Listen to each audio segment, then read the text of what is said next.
I have a town hall next Saturday. Republicans are refusing to hold town halls because it's not just Democrats who are upset.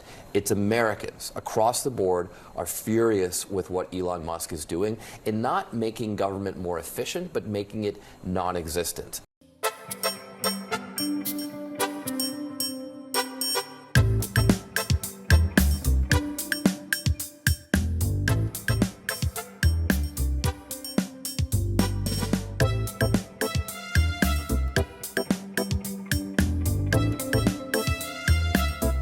Kind enough, as always, to join us, Congressman Seth Moulton, representing Massachusetts 6th District out there. Congressman, good to see you again. Good to see you. Good to be back. Thanks for having me. Yeah, absolutely. As always, Congressman, there's so much to get into with you. There's a lot happening, domestic, foreign. I want to get into all of it with you because of some of the committees that you sit on. But first, I kind of want to ask you two things that have kind of taken place over the news cycle over the last couple of days as we're recording this. First is, your colleague in the other chamber, Senator Cory Booker, and his marathon speech. I would love for you kind of just to give your high level impressions. I'm not sure if you have spoken about this or what's the mood and sentiment right now amongst House and Senate Democrats after Cory Booker and the Senate speech last night. So let me get some takeaways from you of that speech and what Cory did do over those 25 hours. Look, I think Democrats are looking for us in Washington to do something. And, the people who follow this closely know that we don't have much we can do because Republicans control the House and the Senate. They set the agenda. They determine what votes we take. So there's not a lot of levers that we have. And following the disappointment with Schumer not using one of those levers, not pushing one of those levers over the debate a couple weeks ago, it's good to see a senator just saying, "Hey, we're going to do what we can." No one thinks that this is going to change everything or it's going to solve all our problems, but it shows that Democrats are willing to fight. I'm certainly willing to fight, and I want to see senators do the same. So I'm proud of Senator Booker.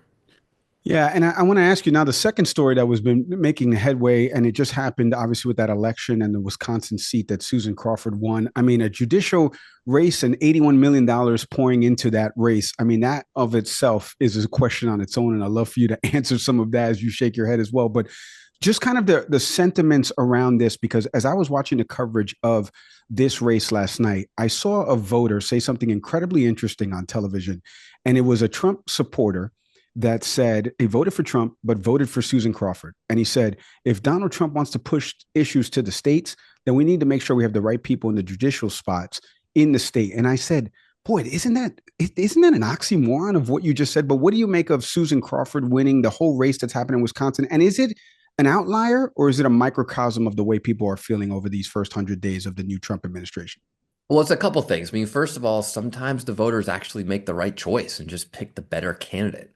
And it's not about all the money that gets poured in. But the other thing is there is a backlash, right? There's a backlash against Musk and Trump. And I say Musk first, not only because he seems to be running the show in the White House, but because he tried to run the show in Wisconsin. And people said, enough is enough. That's not the way democracy works. It doesn't get bought off by oligarchs and billionaires, even though Musk has obviously bought his way into the highest office in the land. So Wisconsin did the right thing. They stood up. They said, we're not going to be bought off. And the result is a much more balanced Supreme Court there. All right, now I want to pivot to stuff that's within your wheelhouse here because the Signal text chain heard around the world, and I would love to add you to my Signal text chain. Me, you, Congressman Pat Ryan, we could all get in there if you want. But we could have a good chat. Yeah, we could have a really good chat. But this is something I asked him when he came on the program. I know you guys are friends. I asked him when Pete Hegseth's confirmation was starting. Backstory for you, Congressman. I was a former weekend PA at Fox and Friends. So if I had only stayed for 20 years, I could be running the Pentagon. Who knew? But when you get 80, you could run for president. Yeah, you never know. So here's something that is compromising secrets. And it's a platform that's not secure and not the way government officials should be communicating. What did you make of, and I know you've spoken at this at length, but I haven't had the chance to ask you this because obviously you served in our nation's military. You sit on the House Armed Services Committee. Like, what did you make of all this? What were some of your initial reactions and impressions? And then the kind of doubling and tripling down by the Secretary of Defense, and then the way this has kind of all been brushed aside in terms of how we're going to investigate this. First of all, he's the most unqualified person who has ever served as Secretary of Defense. He was confirmed by the narrowest margin in history because he's so unqualified. And people are literally debating in national security circles now, is it just his incompetence or was he actually drunk when he put classified information on this completely unclassified system? Something that is drilled into your head from the lowest ranks to the highest ranks in the military, you never do. And let's be clear, if a private, the lowest ranking person that serves under Secretary Hegseth, if a private were to do this, he would be fired, he would lose his security clearance, and he would probably be criminally prosecuted, get a court martial. So what Hegseth did is wrong on every level. It breaks two fundamental laws, the laws about keeping classified information safe because it protects American lives, like the lives of those pilots who could have been shot down because he put out there potentially for the enemy to see when they were flying over those enemy strongholds. But it's also illegal because the White House, the executive branch, is required to keep records. They obviously put this on Signal with disappearing messages so they wouldn't have to keep those records. They're probably embarrassed about how they're deciding, making these national security decisions, so they don't want the world or history to know. But then the worst part of all of it is that he didn't even have the courage to admit a mistake. I mean, Hegseth has shown that he's not only incompetent, he's a total coward because he stands up in front of all the troops that he is supposed to lead, that he is supposed to lead by example, and won't even admit what everyone knows that he did was wrong. So he just lied. He lied to the American people, but most importantly, most terribly, he lied to the troops, just lied to their face, and every single one of them knows it. That's not leadership by example, and it sure as hell isn't accountability. Everybody wants cheap airfare, but where do you find it? You call Low Cost Airlines. They specialize in cheap flights, discount hotel rooms, cheap car rental rates, and with a best price guarantee. If you want the lowest prices on your airline tickets or other travel services, call now. That's right, call. That's the only way to get these rates. Experts are standing by 24/7 to get you the cheapest airfare and hotel rates available. So don't wait. Call now. Well, it kind of feeds into the follow-up because obviously Vice President Vance went out to Greenland. We've had some now foreign affairs things that are happening. Secretary of State Marco Rubio, who I have argued is kind of the adult in the room, but we're seeing a little bit of, at least not as much pushback. Don't hew too strongly to that position. Right.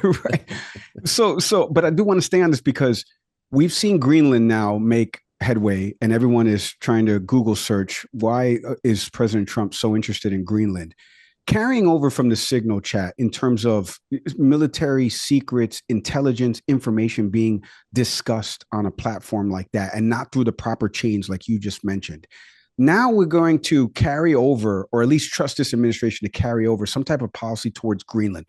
What do you make of what is playing out with Greenland, Donald Trump's insistency on Greenland? What are the strategic advantages to it? What do you see from your lens and your purview sitting in Congress about why Greenland is so important, or why at least this administration is fixated on it? Okay, well, let's start as charitably as we can here. Greenland is important.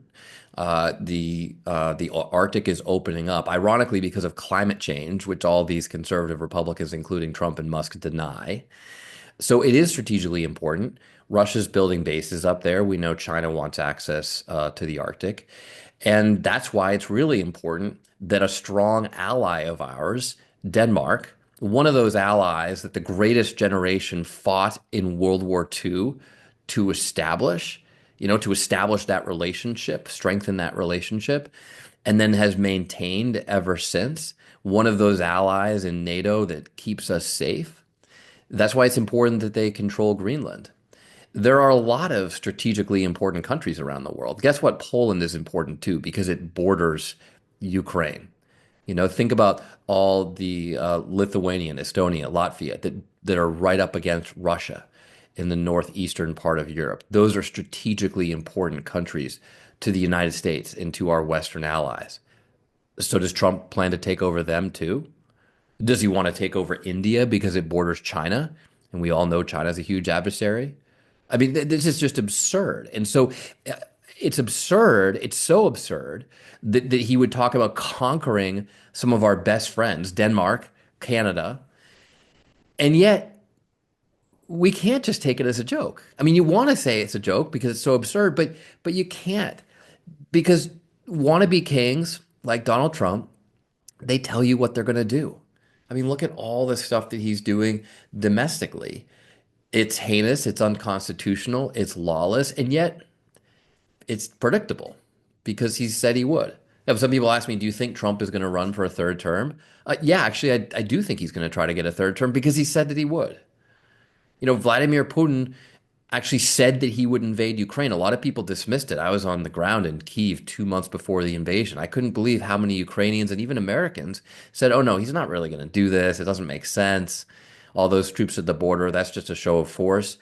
But guess what? Putin said he was going to do it, and he did. So autocrats tell you what they're going to do a lot of the time. And that's why we have to take this completely absurd threat from Donald Trump seriously.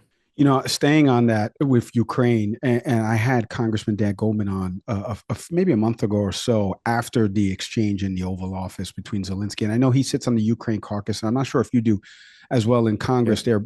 But I would love to get your thoughts, because you just mentioned Putin. So you're giving me the segue here into it. I mean, we don't even have to go back to what happened in the Oval Office, although you can highlight it if you want in your response. But just the reactions so far from Donald Trump, because I'm with you. Action speaks louder than words. He says he's going to do it, but then most of the time he ends up doing it. Right. And so there's a fear behind that. So what do you make of not only the way the war is playing out right now, but this policy position that they have, that we're going to negotiate with the bully. The bully we can get the bully to come down, and then we get the person that's getting beat up to come up and meet in the middle. What do you make of that policy? Am I summarizing it correctly, Congressman, in your eyes? I mean, you basically are. I mean, let's review the history really quick. Trump promised to end the war on day one. Well, we're well past day one of his presidency, and he certainly hasn't ended the war. And then he said he's going to just do it by, making friends with Vladimir Putin, his old buddy, the person who suffered when Trump was tried to, when people tried to hold Trump accountable to the rule of law. And not overturn elections. His buddy Putin suffered as well. So this seems to be someone that he can trust, right? Trump said that he could trust Putin more than the CIA, his own intelligence service. And so that's what he did. He started using Kremlin talking points. He pulled Zelensky into the Oval Office and behaved like a total coward. He and Vance, total cowards, puppets of Vladimir Putin, talking down a real hero, which was the Ukrainian president. There were two cowards in that conversation, one hero, and then your guy, Marco Rubio, sorry, your supposed adult in the room, is just slinking back in the couch, unable to even speak. It's probably the most embarrassing scene that's ever played out in the Oval Office of the White House. And now, what does Trump say? He says, oh, well, I'm angry at Putin. He's not, doing what I thought he would do. It's like, wait a minute, Trump, you can't trust this ruthless dictator? Right. I mean, Trump thought he had fooled the entire world because he was going to make this work with Vladimir. Actually, the only person that Trump fooled completely was himself. And that's where we are. And the consequence of this farce, this cowardly farce from our commander-in-chief, is that innocent Ukrainians continue to die. Vladimir Putin thinks that he can just not only run over Ukraine, but wherever he wants to go to next. And over in China, Xi Jinping, probably the closest observer of what the West does with Ukraine, he's saying, well, it looks like I can just go ahead and take over Taiwan too. And that could literally start World War III. I mean, without going into the details, that's probably the single most dangerous thing that could happen in the entire world today. So the point is that what Trump is doing with Ukraine and what Vance is aiding and abetting is not just embarrassing and cowardly and literally kissing up to our adversaries, but it's very dangerous. It's very dangerous for the United States. It's dangerous for our national security. It's just dangerous for world peace. Yeah. Well, I'm glad you mentioned about the Communist Chinese Party because you obviously sit on that select committee in the House, so you know the dangers of it. So let's ask you, what is one thing right now? You've mentioned a bunch throughout this recording. What is one thing right now that you're hyper focused on that you feel is a true danger that the administration is pointing us in the wrong direction? Because you mentioned about Putin, what happened with China conducting these exercises recently. I don't know if people have seen this story of the military exercises and the ships that they're putting out there in the South Sea. So like there is a lot that's happening with there and the aggression towards Taiwan and Taiwan scrambling fighter jets and things like that. So I would love for you to just kind of outline one thing that you feel like throughout all the things that you have mentioned that you feel we're heading in the wrong direction. If this continues the course, this is going to be bad for us. And this is why it's going to be bad for us. I mean, it's very hard to know where to start with this administration, but I'll say two things broadly, right? In some ways, this could be 1939 and everyone's focused on Al Capone or whatever the news of the day is. I don't know exactly, but I think he was around then, right? And not realizing that a world war could be starting. So we're so distracted by all the crazy stuff that Trump and Musk and people are doing to just tear apart our democracy here at home that we don't realize that something far worse is brewing on the horizon. And then the second thing, though, is that while we should be much more focused on the serious concern that Xi Jinping and the Chinese Communist Party start a war with us, with Taiwan, with all our allies in the Pacific, a war that could be World War III. Meanwhile, at home, Trump is trying to act like the Chinese Communist Party. He's disappearing people off the streets. There was that student up at Tufts. You don't have to agree with what she said. That's the whole point of a democracy where freedom of the speech means something. Freedom of speech means something. But when you look at the video of her being whisked away by armed and masked law enforcement officials, that looks like it came out of Iran or out of communist China. So not only is Trump not protecting us from our worst adversaries around the globe, he's trying to remake America in their image. I'm not sure where it gets worse, but there are a lot of things that fall into both of those categories. Congressman, before I let you go, I always like to bring it back home to the 6th district up there in Massachusetts. So, and I know, obviously, I believe you're at home right now. So let me ask you, what is it that you're hearing from folks as you've done? I'm sure you've done a few town halls and whatnot, but like we've seen the outcry of people at different town halls, whether it be Republican, Democratic districts. Congressman Glenn Ivey had one recently that got a little contentious in his hometown back in Maryland. So what is it that you're hearing from people on the ground? What are their top few issues that they're noticing that they're saying, hey, Congressman, you got to do something about this? Look, people want Democrats to fight and people want to know what they can do to help. And so a lot of people at my town hall said, hey, we love what you're doing. Why aren't more Democrats, speaking out as strongly? Why aren't more Democrats really trying to hold the administration accountable? Not being afraid to just call Trump what he is, a coward. That's what he is. This draft dodging coward. That's what he is. So there are questions about that. And then a lot of people are just like, hey, I was just on the phone with a constituent this morning who lives down the street from my parents and was just like, hey, I'm thinking about going to a rally this weekend. I want to give some money. Where can I be most helpful? And so we're trying to help people answer those questions as well. But the general sentiment is just, this is bad and it's scary because we don't know what's coming next. Just like when you saw that tough student be whisked away, you don't know. You don't honestly know if you could be next just because you disagree with the administration or a view that they hold. Congressman Seth Moulton, you can go to moulton.house.gov, find out more information. The 6th district out there in Massachusetts. Congressman, I always love having you on the program. You're welcome on anytime. Continued success. Please stay safe. Hey, thanks for having me on.